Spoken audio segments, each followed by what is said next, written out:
Welcome to Telugu రాజ్యం. నేను శరత్ చంద్ర.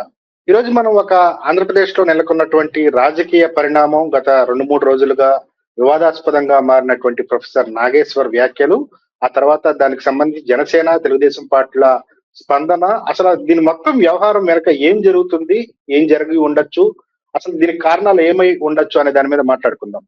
మొదట ప్రొఫెసర్ నాగేశ్వర్ గారు జనసేన పార్టీకి సంబంధించి ఇటీవల జరిగిన ఒక పరిణామాన్ని ఆయనకి సోర్సెస్ చెప్పాయి అని చెప్పి ఆయన కొన్ని వ్యాఖ్యలు చేశారు. అదేంటంటే, కొద్ది నెలల కిందట నాదెండ్ల మనోహర్, పవన్ కళ్యాణ్ కలిసి అమిత్ షా గారిని కలిసినప్పుడు జగన్మోహన్ రెడ్డిని జైల్లో పెట్టాలి అని వారు కోరటం, దానికి అమిత్ షా నిరాకరించడం, తెలుగుదేశం పార్టీ అధ్యక్షుడు చంద్రబాబు నాయుడు గారు షార్ట్ టర్మ్ ఫ్రెండ్, అలాగే జగన్మోహన్ రెడ్డి అనే వ్యక్తి లాంగ్ టర్మ్ రాజకీయాల్లో లాంగ్ టర్మ్ ఫ్రెండ్ అనే వ్యాఖ్యానించినట్టు అమిత్ షా గారిని ఓటకిస్తూ ఈ వ్యాఖ్యలు చేశారు. దీనిపైన మొదట్లో ఎవరు పట్టించుకోలేదు, కానీ మెయిన్ స్ట్రీమ్ మీడియా కూడా ఈ వార్తని పెద్దగా క్యారీ చేయలేదు. కొన్ని ఛానల్స్ లో లైవ్ డిబేట్ సందర్భంగా ప్రొఫెసర్ నాగేశ్వర్ గారు ఈ వ్యాఖ్యలు చేయటం, ఆయనకి రిలయబుల్ సోర్సెస్ ద్వారా ఈ సమాచారం తెలిసిందని ఆయన ఓటకించడం జరిగింది. దీన్ని మొదట పొలిటికల్ పార్టీలు పట్టించుకోలేదు, కానీ ఇంటర్నల్ గా ఎవరు చెప్పారు, ఎవరు చేశారు, ఈ వ్యాఖ్యలు ఎవరి ద్వారా బయటికి వచ్చి ఉంటాయి అనేది దాని మీద విస్తృతంగా కొన్ని పేర్లు ప్రచారం జరిగింది. ఇందులో జనసేన పార్టీలో కోర్ కమిటీలో జనసేన పార్టీకి సంబంధించి ఆ పార్టీ అధ్యక్షుడు పవన్ కళ్యాణ్ తర్వాత కీలకంగా ఉండే నాయకులు ఎవరు అమిత్ షా గారి దగ్గరికి పవన్ కళ్యాణ్ తో కలిసి వెళ్ళగలిగిన సాన్నిహిత్యం ఉంది అనేది చర్చ జరిగినప్పుడు అందులో నాదెండ్ల మనోహర్ పేరు ప్రస్తావన వచ్చింది. నాదెండ్ల మనోహర్ గారు ఉమ్మడి ఆంధ్రప్రదేశ్ లో కాంగ్రెస్ పార్టీ తరఫున అసెంబ్లీకి ఎన్నిక అవడం జరిగింది. ఆ తర్వాత రాష్ట్ర విభజన సమయంలో ఆయన ఆంధ్రప్రదేశ్ శాసనసభకు స్పీకర్ గా కూడా వ్యవహరించారు. ఆయన తండ్రి నాదెండ్ల భాస్కర్ రావు గారు ఉమ్మడి ఆంధ్రప్రదేశ్ లో ముఖ్యమంత్రిగా పనిచేశారు. ఆయన ఎన్టీఆర్ ముఖ్యమంత్రిగా ఉన్నప్పుడు జరిగినటువంటి పరిణామాలు, నాదెండ్ల భాస్కర్ రావు గారి ఎపిసోడ్ అన్ని అందరికీ తెలిసిన విషయాలే. అయితే కాంగ్రెస్ పార్టీ ఆంధ్రప్రదేశ్ రాష్ట్రాన్ని ఆంధ్రప్రదేశ్ తెలంగాణలుగా 2014 విభజించాలని నిర్ణయించుకున్న తర్వాత కాంగ్రెస్ పార్టీ నాయకత్వం మొత్తం చెల్లాచెదరైపోయింది. ఆ పార్టీలో ఉన్న కీలక నాయకులందరూ తమ దారి తాము చూసుకున్నారు. ఉమ్మడి ఆంధ్రప్రదేశ్ లో మంత్రులుగా ఉన్నటువంటి చాలా మంది ఎమ్మెల్యేలు వేరు వేరు రాజకీయ పార్టీలకు షిఫ్ట్ అయిపోయారు. కేంద్ర మంత్రులుగా పనిచేసినటువంటి వాళ్ళు బీజేపీనో లేకపోతే రీజనల్ పార్టీస్ నో వాళ్ళ అవసరాన్ని, అవకాశాన్ని, చాయిస్ ను బట్టి వాళ్ళు పార్టీలకు షిఫ్ట్ అయిపోయారు. నాదెండ్ల మనోహర్ గారు మాత్రం కేవలం అంటే కొద్ది రోజుల పాటు ఆయన స్తబ్దుగా మౌనంగా ఉండిపోయిన తర్వాత ఆయన రాజకీయ అస్తిత్వాన్ని జనసేన పార్టీలో వెతుక్కున్నారు. పవన్ కళ్యాణ్ వెంట కలిసి నడిచారు. ఆయన అనుకుంటే ఇతర పార్టీలోకి వెళ్లే అవకాశాన్ని, సామాజిక నేపథ్యాన్ని బట్టి తెలుగుదేశం పార్టీలోకి వెళ్లే అవకాశాన్ని కూడా పరిశీలించి ఉండొచ్చు, కానీ ఆయన చాలా దీర్ఘకాలికంగా తన రాజకీయ భవిష్యత్తుని అంచనా వేసుకొని పవన్ కళ్యాణ్ తో పాటు పొలిటికల్ జర్నీ చేశారు. పవన్ కళ్యాణ్ 2014లో పార్టీ పెట్టినప్పటికీ 2018 వరకు క్రియాశీల రాజకీయాల్లోకి వచ్చే ఆలోచనని ఆయన ఎప్పుడు బయట పెట్టలేదు.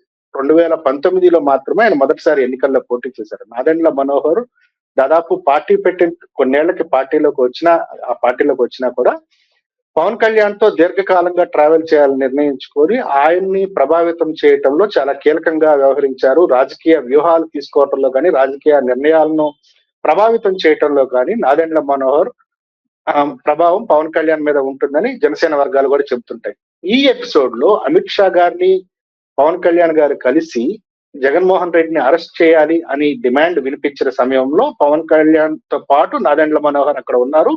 నాదెండ్ల మనోహర్ ద్వారా ఈ సమాచారం బయటికి లీక్ అయింది అనేది ఒక ప్రచారం ఉంది. ఇందులో అసలు ఈ ఇన్సిడెంట్ జరిగిందా లేదా అనేది పక్కన పెడితే మొదటి విక్టిమ్ పవన్ కళ్యాణ్ అయితే, అంటే రాజకీయంగా పవన్ కళ్యాణ్ ని డిఫేమ్ చేసే ప్రయత్నంగా ఆ పార్టీ వర్గాలు దీన్ని చెబుతుంటే, ఇందులో నాదెండ్ల మనోహర్ పేరు ప్రస్తావనకు రావటం కూడా ఒక చర్చనీయాంశంగా మారింది. పవన్ కళ్యాణ్ పెట్టినటువంటి జనసేన పార్టీలో పొలిటికల్ గా ఎవరు ఎఫెక్టివ్, ఎవరు స్ట్రాంగ్ లీడర్స్ అంటే పవన్ కళ్యాణ్ తర్వాత కీలక స్థానాల్లో పేరు ప్రముఖంగా వినిపించేది నాదెండ్ల మనోహర్. నాదెండ్ల మనోహర్ తనకు తాను స్వయంగా నష్టం చేసుకునే పని చేసి ఉంటారంటే ఇదంతా ఒక కాన్స్పిరసీ, దీని వెనక ఏదో కుట్ర ఉంది. ఖచ్చితంగా పవన్ కళ్యాణ్ సంబంధించి ఆ కూటమిని బలహీనం చేసే ప్రయత్నాల్లో భాగంగా, కూటమిలో ఒక చీలిక తెచ్చే ప్రయత్నాల్లో భాగంగా ఈ రకమైన ప్రచారాలు, ప్రకటనలు, లేకపోతే క్యాంపెయిన్స్, డిజిటల్ క్యాంపెయిన్స్ జరుగుతున్నాయి అనేది తెలుగుదేశం పార్టీ, జనసేన వర్గాలు చెబుతున్న మాట. అందులో కొద్దిసేపటి క్రితం తెలుగుదేశం పార్టీ అఫీషియల్ హ్యాండిల్స్ నుంచి ప్రొఫెసర్ నాగేశ్వర్ ని వైసీపీ కండువా కప్పుకొని ఆయన మీద ట్వీట్ కూడా చేయడం జరిగింది. వైసీపీ ముద్ర వేసేలాగా ఆయన మీద ప్రచారం ఆయనకి అంటే వాళ్ళు ఇదంతా జరుగుతున్న ప్రచారం మొత్తం ఒక ఎజెండాతో జరుగుతున్నది అనేది జస్ట్ ఒక ట్వీట్ రూపంలో తెలుగుదేశం పార్టీ ఎక్స్ప్లెయిన్ చేసే ప్రజలకు తీసుకెళ్లే ప్రయత్నం జరుగుతుంది. తెలుగుదేశం అనుకూల వర్గాలు కూడా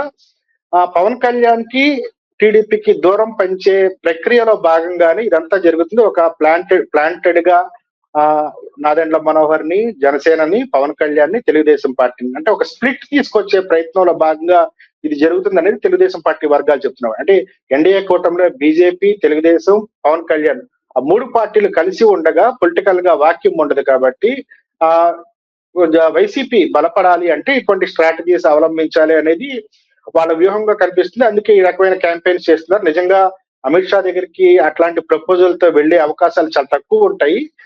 కేవలం పొలిటికల్ ఎజెండా సెట్టింగ్, అలాగే జనంలో ఒక కన్ఫ్యూజన్ క్రియేట్ చేయటం, జనసేనకి తెలుగుదేశం పార్టీకి దూరం పెంచేలాగా మాత్రమే ఇందులో ఈ రకమైన వ్యూహాన్ని అవలంబిస్తున్నారనేది అటు తెలుగుదేశం పార్టీ, జనసేన వర్గాలు చెబుతున్నమాట. ఇందులో నిజాలను మనం స్వయంగా నిర్ధారించలేం. కాకపోతే భవిష్యత్తులో జరిగే పరిణామాలను బట్టి వీటన్నిటికీ ఒక మూలం దీనికి అంటే ఒకదాని తర్వాత ఒకటి ఉండొచ్చు అనే అంచనాకు రావడం తప్ప మనం వేరే చేయగలిగింది లేదు. కానీ ఆంధ్రప్రదేశ్ రాజకీయాల్ని గత కొన్నేళ్లుగా పొలిటికల్ కన్సల్టెన్సీలు నడిపిస్తున్నాయి. రాజకీయ వ్యూహాలని, రాజకీయ ఎత్తుగడల్ని కన్సల్టెన్సీ గ్రూపులు నడిపిస్తున్నాయి. ఇటీవల జరుగుతున్న గత వారం 10 రోజులుగా జరుగుతున్న స్ట్రాటజీస్, పొలిటికల్ పార్టీస్ కి అనుకూలంగా వ్యతిరేకంగా జరుగుతున్న క్యాంపెయిన్స్ ని ఆయా రాజకీయ పార్టీలు ఎంపిక చేసుకున్న కన్సల్టెన్సీ గ్రూపులు నడిపిస్తున్నాయి అనేది ఒక ప్రచారం జరుగుతుంది.